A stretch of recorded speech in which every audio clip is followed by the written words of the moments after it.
Hello viewers, welcome to our channel. So the education system of the Jain period, perspective in education కి సంబంధించిన జైన కాలం నాటి విద్యా విధానం అనేది ఎలా సాగిందో దాని గురించి తెలుసుకుందాం. సో బౌద్ధ మతానికి అండ్ అలాగే హిస్టరీ ఆఫ్ ఎడ్యుకేషన్ వాటి గురించి అయితే లింక్స్ డిస్క్రిప్షన్లో అయితే అవైలబుల్గా ఉన్నాయి. సో ఎవరైతే చూడలేదో వాళ్ళు వెళ్ళి చూడొచ్చు. నెక్స్ట్ సో చూడండి, ఇక్కడ స్టార్ట్ చేసేద్దాం. Jainism is the right path of the truth shown by the people who grasps the good and the bad in life and become victorious through austerity. అంటే సో ఈ Jainism యొక్క ముఖ్యమైన పాత్ర ఏంటి అంటే వాళ్ళు ఓన్లీ ట్రూత్, సో నిజాయితీ మీదే ఉండేవారనమాట. అండ్ అలాగే అందులో గుడ్ ఏది, బ్యాడ్ ఏది, లైఫ్ మొత్తంలో మంచిది ఏది అండ్ అలాగే చెడ్డమైన విషయాలు ఏంటి అనే మొత్తాన్ని గ్రహించి మొత్తాన్ని దాటుకొని సో జైన మతం వాళ్ళు జీవించే లైఫ్ స్టైల్ అనమాట. ద వర్డ్ జైన్, సో జైనిజంలోని జైన్ అనే వర్డ్ అనేది Sanskrit word ji means to conquer. Jain అనే వర్డ్ సాంస్క్రిట్ పదమైన జీ అనే పదం నుంచి వచ్చిందనమాట. దాని యొక్క అర్థం ఏంటంటే టు కాన్కర్. టు కాన్కర్ అంటే ఏదైనా సాధించడం అనమాట. జయించు అని అంటారు కాన్కర్ అంటే.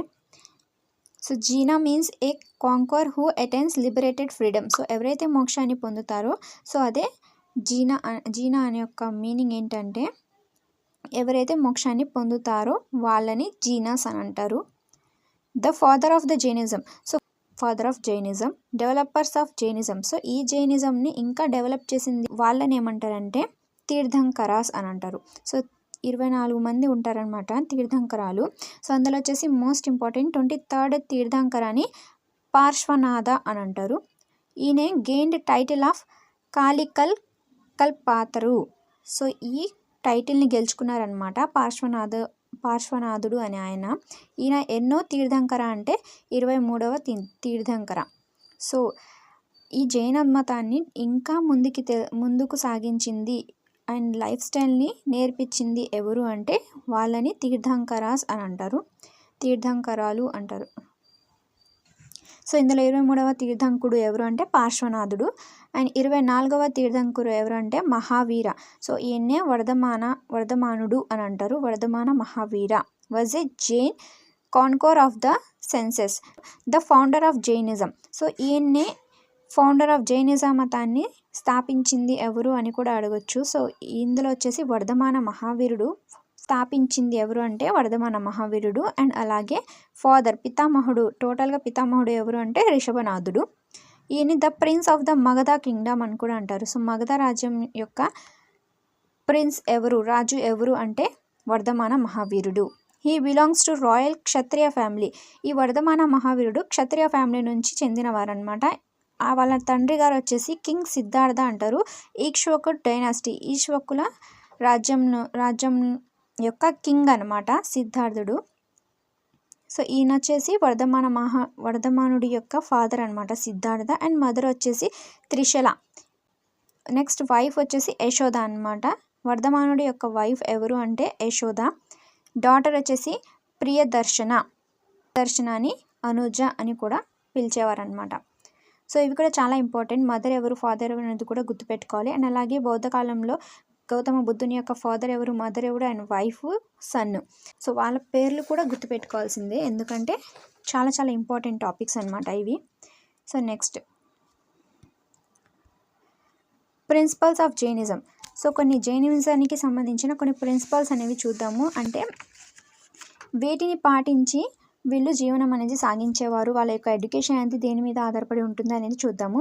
Principles of Jainism. Vardhamana Mahavira proposed అహింస పరమో ధర్మ. సో ఈయన వచ్చేసి అహింస పరమో ధర్మ అనే దాన్ని చెప్పారనమాట వర్ధమాన మహావీరుడు. Jains deny the existence of God. So వీళ్ళు దేవుడి మీద అనేది నమ్మకం ఉండేది కాదనమాట జైనులకి. Liberated souls should be worshipped. So వీళ్ళు ఎవరైతే మోక్షాన్ని జయించారో వాళ్ళని దేవుళ్ళుగా భావించేవారనమాట. Jains follow the theory of karma and the theory of రెయిన్కార్నేషన్.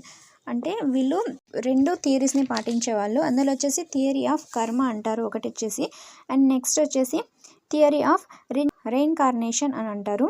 ఇందులో వచ్చేసి సౌల్ గురించి అంటే ఆత్మల గురించి చెప్పడం జరిగిందనమాట. మోక్షాన్ని, సో ఈ లైఫ్ మొత్తం జీవించి మోక్షాన్ని ఎవరైతే సాధిస్తారో వాళ్ళని సో రెండవ పుట్టుక అని కూడా అనొచ్చు అనమాట. ఎవరైతే మోక్షాన్ని జయిస్తారో వాళ్ళని రెండవ పుట్టుక జన్మించారు అని కూడా అంటారు.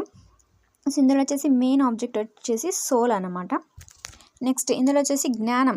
సో నాలెడ్జ్కి సంబంధించి 5 టైప్స్ అనేవి ఉంటాయి అని చెప్పడం జరిగింది. ఎతి జ్ఞాన అంటారు, అవి సెన్సిటివ్ నాలెడ్జ్ అనమాట. నెక్స్ట్ శృత్ జ్ఞాన అంటారు, స్క్రిప్చువల్ అంటే ఆర్ట్ అంటారు కదా, సో వాళ్ళ ఆ యొక్క నాలెడ్జ్ అనమాట.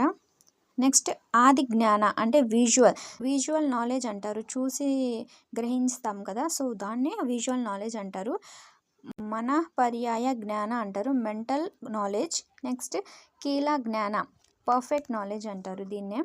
సో ఈ 5 టైప్స్ అనేవి చెప్పడం జరిగింది జ్ఞానానికి సంబంధించి. వాటి గురించి అయితే అంత డీప్గా అయితే ఇంపార్టెంట్ ఏం లేదండి.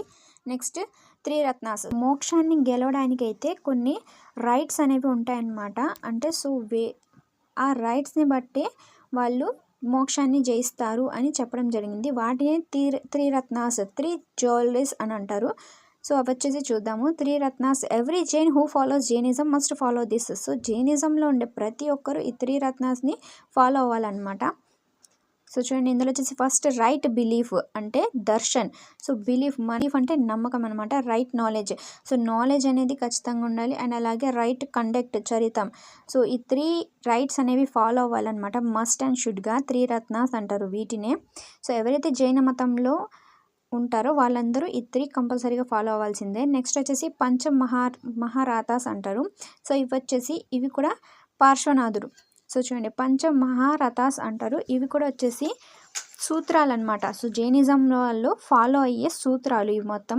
ఇందులో వచ్చేసి first non violence and truth, నిజమే చెప్పాలి, నిజాయితీగా ఉండాలి. అండ్ నాన్ స్టీలింగ్, సో ఏ దొంగతనం అనేది చేయకూడదు. అండ్ సెల్ఫ్ ఇంటెలిజెన్స్ అంటే బ్రహ్మచార్య, సో బ్రహ్మచారులుగా జీవనం అనేది తెలుసుకొని ఉండాలి. And rid from all attachments, so A emotions అనేవి లేకుండా అన్ని బాండ్స్ని, సో అన్ని అటాచ్మెంట్స్ని వదిలేసి ఉండాలన్నమాట. సో అప్పుడే ఈ మొత్తం ఫాలో అయితేనే మోక్షాన్ని జయించగలుగుతారు అని ఈ మొత్తం సూత్రాల మీద ఆధారపడి ఉంటుంది ఈ జైనిజం యొక్క లైఫ్ స్టైల్ అనేది. సో ఫస్ట్ చూడండి, ఇందాకలో వచ్చేసి ఏమేమి చూసారు, జ్ఞానాలు. సో 5 టైప్స్ ఆఫ్ నాలెడ్జెస్ అనేవి ఉన్నాయి. అండ్ 3 రత్నాస్. నెక్స్ట్ పంచమహారథాస్. సో ఇందులో పంచమహారథాస్ 5 ఉన్నాయి కదా, 5 టైప్స్లో బ్రహ్మచార్యం అనేది వర్ధమాన మహావీరుడు కనిపెట్టారు, సో చేర్చడం జరిగింది. అండ్ మిగతా 4 వచ్చేసి పార్శ్వనాథుడు అనమాట. సో పార్శ్వనాథుడు చెప్పడం జరిగింది ఈ non violence, truth, non stealing, rid from all attachments. So ఈ 4 టైప్స్ గురించి అయితే పార్శ్వనాథుడు చెప్పడం జరిగింది. అండ్ 5th వన్ వచ్చేసి బ్రహ్మచార్య అనేదాన్ని వర్ధమాన మహావీరుడు చేర్చడం జరిగింది ఈ పంచమహావ్రతాస్లో. సో ఇది చాలా చాలా ఇంపార్టెంట్. సో ఎందుకంటే ఈ బ్రహ్మచార్యాన్ని కనిపెట్టింది ఎవరు, జైన మతానికి సంబంధించి. సో ఆ క్వశ్చన్స్ ఎలాగైనా ఇవ్వచ్చు. అండ్ 3 రత్నాస్లో ఏవేవి ఉంటాయి, option 1 right to belief, right to knowledge, right conduct, and next ఏదో ఒకటి ఇవ్వచ్చు. సో కాబట్టి మీకు ఈ మొత్తం కంపల్సరీ తెలిసి ఉండాలన్నమాట. సో డీప్గా క్వశ్చన్స్ అయితే ఇచ్చినప్పుడు ఇలాంటి క్వశ్చన్స్ అనేవి టచ్ చేస్తారు.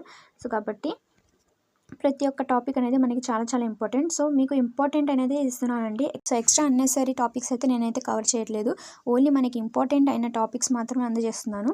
సో చూడండి ఇక్కడ ఎడ్యుకేషన్ ఆబ్జెక్టివ్స్. సో విద్యా లక్ష్యాలు అనేవి ఏమేమి ఉన్నాయి వీటికి సంబంధించి అనేది చూద్దాము. Education was taught in ashramas, monasteries and viharas of monks. So ఆశ్రమాలు, విహారాలు, మాన్స్టర్స్ ఉంటాయి కదా, సో వాటిలో ఎడ్యుకేషన్ అనేది చెప్పేవారు అనమాట. అండ్ అలాగే చైల్డ్ ఏజ్ వచ్చేసి 5 ఇయర్స్ అనేవి వచ్చేసరికి పిల్లలు ఎడ్యుకేషన్కి ఎలిజిబుల్ అనమాట. The aim of education is to acquire right knowledge and to remove ignorance of the true nature of the soul. So దీని యొక్క మెయిన్ ఎయిమ్ ఏంటంటే రైట్ నాలెడ్జ్, కరెక్ట్ నాలెడ్జ్ అనేది ఎక్వైర్ చేసుకోవాలి. అండ్ అలాగే ignorance of the true nature of the soul. So నేచర్కి సంబంధించింది ఏది మనకి శాశ్వతం కాదు, అన్నిటినీ మనం వదిలి వెళ్ళాల్సిందే, మన సోలే మనకి శాశ్వతం అని ఈ మెయిన్ ఏం చెప్పాలన్నమాట. సో ప్రతి ఒక్క పిల్లవానికి తెలిసేటట్టు చెప్పేదే ఈ జైన మతం యొక్క ముఖ్యమైన లక్షణం అనమాట, విద్యా లక్షణం.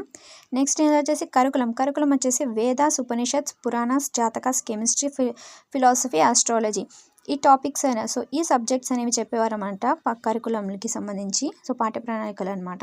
టీచింగ్ మెథడ్స్లో వచ్చేసి ఓరల్ మెథడ్లో చెప్పేవారు, experiment method and discussion method, individualised method of teaching, self study method. So teaching methods వచ్చేసి ఇవన్నమాట. ఇందులో అప్పట్లో ఉండే మెయిన్ సెంటర్స్ అంటే యూనివర్సిటీస్ ఏవి అంటే శ్రావణ బెలగొల అంటే సెంటర్స్ అంటే టెంపుల్స్ అనమాట. సో టెంపుల్స్లో కూడా టెంపుల్స్లో కూడా బోధించేవారనమాట. సో కాబట్టి ఇక్కడ వచ్చేసి మెయిన్ ఫస్ట్ శ్రావణ బెలగొల, అది వచ్చేసి గోమటేశ్వర టెంపుల్ ఉండిద్ది శ్రావణ బెలగొలలో. ఇది వచ్చేసి శ్రావణ బెలగొల అనేది కర్ణాటక. సో కర్ణాటక స్టేట్లో ఉందన్నమాట శ్రావణ బెలగొల గోమటేశ్వర టెంపుల్. నెక్స్ట్ వచ్చేసి నల్గొండ డిస్టిక్ కోలనుపాక. ఇవైతే మెయిన్ ఈ జైన మతానికి సంబంధించిన మెయిన్ సెంటర్స్ అనమాట. ఈ నల్గొండ డిస్టిక్లో ఉన్న కొలనుపాకలో నుండి వర్ధమాన మహావీరుడు స్థాపించారు. Next women had opportunity to study. So ఇందులో వచ్చేసి ఉమెన్స్కి కూడా స్టడీ చేయడానికి అర్హత అనేది కలిగి ఉంటుందన్నమాట. సో కాబట్టి ఇవే చాలా చాలా ఇంపార్టెంట్ అండి. సో దీనికి సంబంధించి ఎక్స్ట్రా టాపిక్స్ అనేవి మనకి అంత ఇంపార్టెంట్ కాదు. సో కాబట్టి ఇవి చాలా చాలా ఇంపార్టెంట్. అండ్ వీడియోస్ అయితే మీరు లైక్ చేయండి, చాలామంది లైక్ చేయట్లేదు. సో ప్లీజ్ ఛానల్ని సబ్స్క్రైబ్ చేసుకొని వీడియోస్ చూడండి, షేర్ చేసుకొని. Thank you for watching.